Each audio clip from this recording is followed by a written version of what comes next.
आमच्या पहाटच्या आरतीला म्हणतो का बाबा साई रहम नर करना बच्चों का पालन करना। बाबांना आपण विनंती करतो आमच्या मुलांचं रक्षण कर। आणि रात्री 10च्या झोपेच्या आरतीला बाबांना झोपे लावताना आपण सगळे ग्रामस्थ जर जे आरतीला गेले असतील 10च्या, वैराग्याचा कुंचा घेऊन बाबा चौक झाडीला 50,000 लोकसंख्या आहे शिर्डीची, 10,000 तरुण असतील। लाज वाटायला पाहिजे तुम्हाला मला। 10 वर्षात दोन निष्पाप बळी लेकरं मारले जातात। अरे बांगड्या घातल्या का, शंड आहात का? टाळा वाजवण्यासाठी येऊ नका या मंचावर। या ठिकाणी लाजा वाटल्या पाहिजे घरी जाताना प्रत्येकाला। आणि जे ग्रामदल स्थापन करायचे 17 वार्डात, त्या ठिकाणी तरुण होतकरी निर्व्यसनी सगळ्या तरुणांनी धावानी पुढे यायचंय आणि भविष्यात धाक राहिला पाहिजे या शिर्डीच्या बाहेरून येणाऱ्या टवाळखोर गुंडांना। रक्ताचं पाणी करू, आई बहिणींना घरात व्यवस्थित राहू देईना, कामावाल्याला जायला जिवंत राहू देईना, अनाथांचे लेकरं केले, आई वडिलांचं छत्र काढलं, लाजा वाटत नाही। कोणत्या तोंडाने शिर्डीकर म्हणतात? हा, अरे बाबा असते ना लाज वाटली असती बाबांना सुद्धा का तुम्ही शिर्डीकर आहात म्हणून। बाबांनी बाबांच्या हयातीत रुग्णांची सेवा केली। देरकर सांगत होते शाळी, त्या रुग्णालयात स्वतः ग्रामस्थ असणाऱ्या माणसाला 1.5 तास स्वतःचं डेडळ घेऊन उभं राहावं लागतं। लाज कशी वाटत नाही आपल्याला? हा, प्रशासन त्यांच्या जागेवर।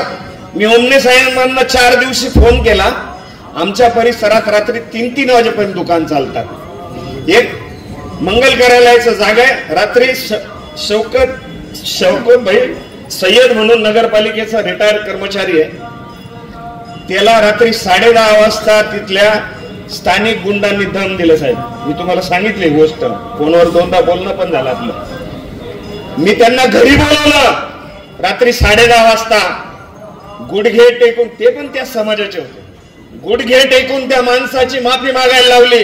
नाही तर उद्या जाऊन नगरपालिकेत जाऊन विचारा ते गुंड आणले होते का नाही रात्री 10:30 वाजता।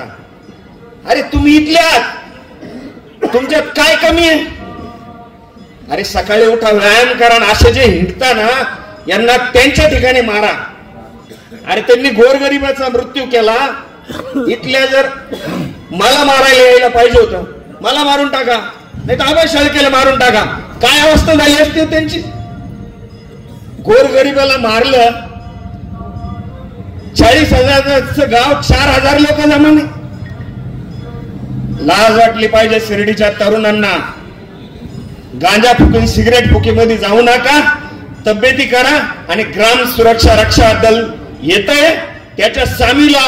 आणि जे चुकीचं प्रकरण ज्या ठिकाणी गावात आढळल त्या ठिकाणी ठोका, हीच या निमित्ताने विनंती करतो। थांबतो। जय हिंद, जय महाराज। गुन्हेगारी वाढण्याचा, दारू विक्रीते, आकडेवाले, वेश्या व्यवसाय, हा सगळा हार प्रसादून मिळालेल्या एक्स्ट्रा पैशातूनच होतो हे ग्रामस्थ विसरतात। हे दारू पिणारे कोण आहे? ज्यांना फुकट पैसे मिळतात तेच दारू पितात, तेच आकडे खेळतात, तेच वेश्या व्यवसायाकडे जातात। त्यांना ह्या सगळ्या गोष्टीतून रोखायचं असेल तर प्रशासनाला आम्ही जो सांगतो ती कारवाई जर त्यांनी केली तर 2 मिनिटात गलंडा साहेबाविषयी संपन। तुम्ही गणितनाथ चौकामध्ये एक पोलीस चौकी राव साहेब, तुमचा 50% काम कमी होईल। मी दिवसभर तिथं बसेल, तुम्हाला वेळ नसेल तर मी दिवसभर बसतो, तिथली गुन्हेगारी तुम्हाला संपवून दाखवतो। तुम्ही इथं मारुती मंदिरापाशी एक पोलीस चौकी बसवा, फक्त साहेब भक्तांना तुम्हाला विचारायचं एवढं हे केवढ्याला घेतलं। हे गुन्हेगार 10 मिनिटात संपतील साहेब, 10च मिनिटात, जास्त वेळ लागणार नाही। हे सगळं बनाबनी जे झाली ना, या सगळ्या फुकट धंद्यातून होती। 900 रुपयाच्या ताट द्या पोरांनी, जे गुन्हेगारांनी जे मर्डर केले त्यांनी 900 रुपयाचं ताट दिलं होतं एका दुकानावर, त्यांना 700 रुपये कमिशन मिळालं। त्या पैशातून त्यांनी व्यसन केलं, त्या पैशातून त्यांनी गोळ्या खाल्ल्या, हे कुणीच सांगत नाही। तोच धंदा बंद झाला तर हे गुन्हेगारी संपन, त्याच गुन्हेगारी होती याच्यामधून। आतापर्यंत शिर्डीचा 25 ते 30 वर्षाचा अभ्यास आहे। हे गुन्हेगार फक्त पोलिसवालेच सापडतात आणि मर्डर त्यांच्यामुळेच होतात। त्याच्यामध्ये 100पैकी 4 खराब राहतात, पण मग 4साठी 100 लोकांना हा धंदा करून द्यायचा का? कोणालाच नाही करून दिला पाहिजे. साई भक्तांची लूट करायची परमिशन कोणी देत असेल तो मूर्ख आहे. साई भक्तांची व्यवस्था करणारे पाहिजे, त्यांची लूट करणारा सांगणारे तो मूर्ख आहे. त्यांनी ते धंदा नाही केला पाहिजे. शिर्डीमध्ये परराज्यातून लोक येतात, ते पोट भरतात. कसे भरतात? प्रामाणिक धंदा करून कसे भरतात? प्रामाणिक व्यवसाय करा, बाबा त्यांच्या पाठीशी राहील आणि आपण सर्व त्यांची पाठी राहील. साहेब तुम्ही 2 ठिकाणी पोलीस चौकी लावा, 100% गुन्हेगारी संपून जाईल. आणि आम्हाला सांगा, मी 24 तास ड्युटी करतो तिथं, 1 रुपया पगार न घेता, फक्त मला काही झालं तर या तेवढं, नाही तर तुम्ही जाईल झुकून माल टाकून मारून. मी दिवसभर तिथे ड्युटी करतो साहेब. आणि राहिला विषय गांजा बिंजा, काय आमचं काही म्हणणं नाही, कोणी ग्रामस्थ गांजा पित नाही. तुम्ही तो धरला गांजा आणि तो धरला गांजा काय करायचं, त्याला दिला परत जाऊ तर काय हरकत नाही, त्याच्यातून पैसे घेतले, फेकण्यापेक्षा पैसे घेतले ते बरं केलं. पण आता जर परत तुम्हाला सांगू साहेब, ते यंत्रवाले तुमच्या तब्येती काहीच नाही, अशा यंत्रवाले म्हणजे तुम्हाला ते जायचं असेल ना पोलीस घेऊन जायचं, नाही तर ते लपून टाकतील तुम्हाला. इतके नगर शेपेचे यंत्रवाले तिथं, म्हणजे मी सुद्धा घाबरतो जाता नाही इथं. तिथं तुम्ही पोलीस चौकी लावा साहेब, 100% सगळं संपून जाईल. विखे पाटील आणि खासदार डॉक्टर सुजय विखे पाटील यांच्या मार्गदर्शनाखाली एअरपोर्ट रोड लगत शिर्डी हद्दीत साईच्या ग्रुपच्या माध्यमातून रामनगरीचा भव्य प्रोजेक्ट.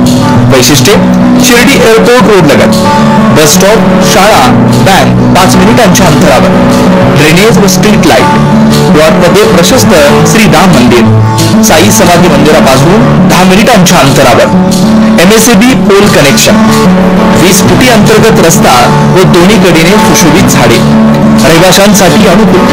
शिर्डी नांदुर्गी शिवरस्ता लगत साई परिक्रमा मार्गालगत प्लॉट लगत 18 मीटर प्रस्तावित रस्ता.